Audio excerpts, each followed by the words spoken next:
8월이 시작되었네요. 굉장히 무더위가 기승을 부리고 있는데 또 곳곳에 소나기 또 있어서 뭐 날씨가 그냥 완전히 뭐 무덥지만은 또 않은 그런 날씨입니다. 자, 오늘도 쏙쏙 부동산 뉴스를 통해서 여러분들에게 시원한 정보를 좀 알려드리도록 하겠습니다. 종부세 또 나왔네요. 무과주택 탓 억울한 종부세 사라진다 해서 자신 땅에 타인이 지금 무허가 주택 같은 경우 종부세 부과주택세에서 제외하기로 했다라는 내용입니다. 종부세 내고 계신 분들은 뭐 어쨌든 이런 것도 다 관련되신 분들이 있으니까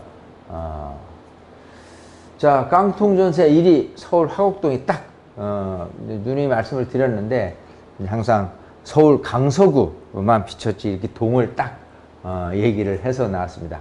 자, 이달 사상 첫 단속 나섰다. 깡통전세 1위예요. 그래서 참 이게 소위 미치는 영향 굉장히 큰데, 전세 사기 의심 거래수 1월에서 6월까지 화곡동 1위 313건, 인천 미추홀구 주안동 108건, 무려 3배나 돼요. 그죠? 부평동 95건, 독산동 70건, 신월동 65건, 인천 구월동 59건 해가지고요. 이런 데는서는 어떻게 해야 되겠어요? 뭐 인천이 많네요. 인천이 많고, 서울에서는 이렇게 화곡동, 독산동, 신월동 이렇게 있는데 정말 조심해야 되겠죠. 전세 구하시는 분들 입장에서 깡통 전세 정말 내 전세 보증금이 어떻게 보면 사실 가장 안전장치여야 될 전세 보증금이 날아간다, 다 못 받는다, 그죠? 이거는 굉장히 큰 피해고요. 또 비싼 집에서 이런 뭐 사기 피해가 있는 게 아니라 정말 3억 이하의 그런 뭐 또 20, 30대 젊은층 부부들한테 이렇게 사기를 치려는 그런 고적인 분들도 굉장히 많기 때문에요. 조심해야 된다. 특히 조심해야 될 곳은 다시 한번 알려드립니다. 화곡동, 강서구 화곡동, 인천 미추홀구 주안동, 부평구 인천이에요.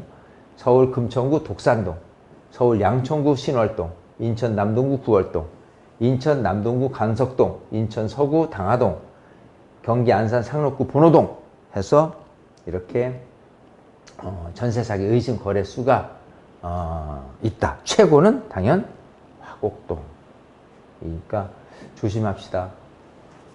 아파트 증여 급증, 뭐 이게 거래가 안 되다 보니까 이제 증여에 대한 그 사례들이 굉장히 많이 나타나는 건데, 전체 거래 17.2%나 됐습니다. 자, 다주택자 양도세 중과 배제 1년간 한시 시행에 뭐 파는 거 그냥 준 거 아니니까 양도세 내면 된다고 생각하지만, 막상 내려다 보니까 양도세를 내려다 보니까 세금은 중과보다는 적게 나오죠. 하지만 팔기는 좀 아까워. 그런 것들이 있겠죠. 특히 이제 서울이라든지 중요 지역에. 그러면 자연스럽게 증여로 돌린다. 증여로 돌린 이유는 뭘까요? 다주택자이기 때문에 종부세를 줄이기 위한 방편으로 선택을 하는 거죠. 그래서 상대적으로 증여가 급증했다기보다도 어떻게 보면은 거래를 안 하는 차원에서 증여로 돌린다라는 부분이 맞을 수 있을 것 같습니다. 그래서 이런 추세는 당분간 꾸준히, 지역적으로 또 편차가 심할 텐데 어쨌든 서울 중심 지역에 이런 증여가 급증 사례들은 굉장히 많이 늘어날 것이고, 또 물론 이제 강남이나 이런 곳 같은 경우 증여주는 부분도 있겠지만 꽤 뭐 가격이 고가의 아파트 같은 경우 증여세가 워낙 고가다 보니까 쉽지는 않을 거고, 오히려 이제 서울에서도 중심지가 아닌 곳 같은 경우 중에서 아파트긴 한데 뭐 재건축을 기대를 할 만하다, 그냥 자녀한테 주어도 언젠가 재건축을 기대를 해볼 만하다라는 아파트는 대체적으로 다 증여로 돌려서 주지 않을까라는 예상을 해봅니다. 서울 민가등록 아파트 일반 아파트보다 월세 30%가 저렴하다. 자, 뭐 민간 임대 사업자, 주택 임대 사업자를 등록한 그런 아파트가 그러니까 5% 이상을 올리지 말아야 되는 제도를 지켜야지만 소위 그런 혜택을 볼 수 있단 말이에요. 민간 주택 임대 사업자에 대한 혜택은 총 10가지예요. 물론 이제 사라지거나 이제 없어지거나 줄여지거나 이렇게 된 내용들도 굉장히 많이 있긴 하지만 어쨌든 전부터 임대사업자 등록을 했다라고 한다면은 5%로 이를 넘어서 올리면 안 되죠. 5% 이내에서 올린다라고 하면 약간 울며 겨자 먹기 같지만 이 혜택을 받기 위해서 결국은 이런 식으로 지켜야 되는 부분 때문에 일반 아파트보다 30%가량 저렴하다는 분석이 나왔어요. 자, 그렇게 본다면 초기에 주택임대사업자에 대한 혜택을 줄 당시가 2017년도였단 말이에요. 2017년도 5월 9일 조기 대선하고 그 다음 파리 대책을 발표를 하고 나서 그리고 한 12월쯤 가면서는요, 그야말로 주택임대사업자에 대한 혜택을 극대화시킵니다. 예, 그래서 이런 혜택을 예상을 그러니까 5% 이내를 넘지 않도록 인상을 넘지 않도록 이렇게 하기 위해서 이런 혜택을 줬는데 그 다음에 2018년 9.13 대책을 필두로 해서 또 2019년 12월 16일 대책, 2020년 7월 10일 대책 이 세 번은요 그야말로 2018년, 19년, 20년으로 오면서는요 임대사업자의 혜택을 그야말로 나쁘게 취급하는 거예요. 왜? 이게 뭐 정상적인 양도소득세나 이런 부분들을 내지 않고 소위 탈세를 한다. 뭐 이런 식으로 생각을 하는 거예요.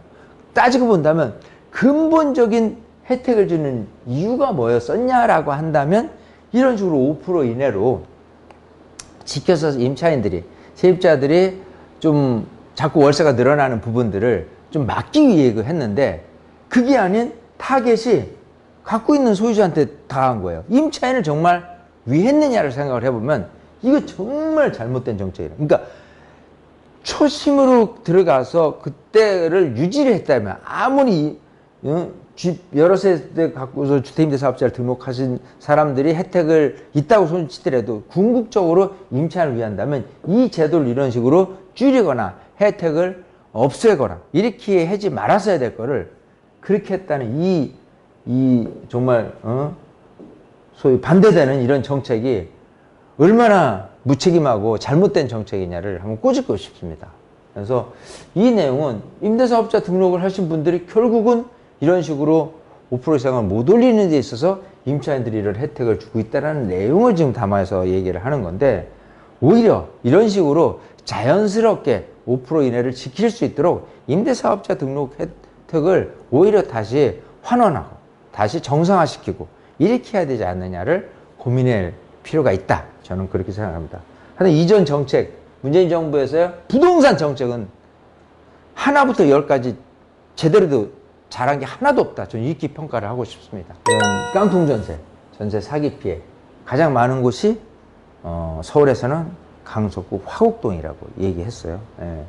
그 다음에 인천에 있는 곳인데 화곡동이 300건, 사기 건수가 인천이 100건. 그 이하는 다 100건 이하. 예. 이렇게 하는데 어쨌든 조심하자. 또 조심하자. 특히 젊은 분들 어렵게 모은 그런 자금을 사기를 맞는다. 앞으로 정말 딛고 일어설 힘이라도 생길지 걱정입니다. 그런 사람들한테 이런 사기를 피해를 주는 이 나쁜 사람들을 근절하기 위해서 정부는 강력한 좀 단속을 해야 된다. 저는 그렇게 생각합니다. 자, 어쨌든 다시 쏙쏙 부동산 뉴스를 통해서 여러분들에게 좋은 뉴스, 좋은 정보를 전달해 드리도록 하겠습니다. 마치겠습니다.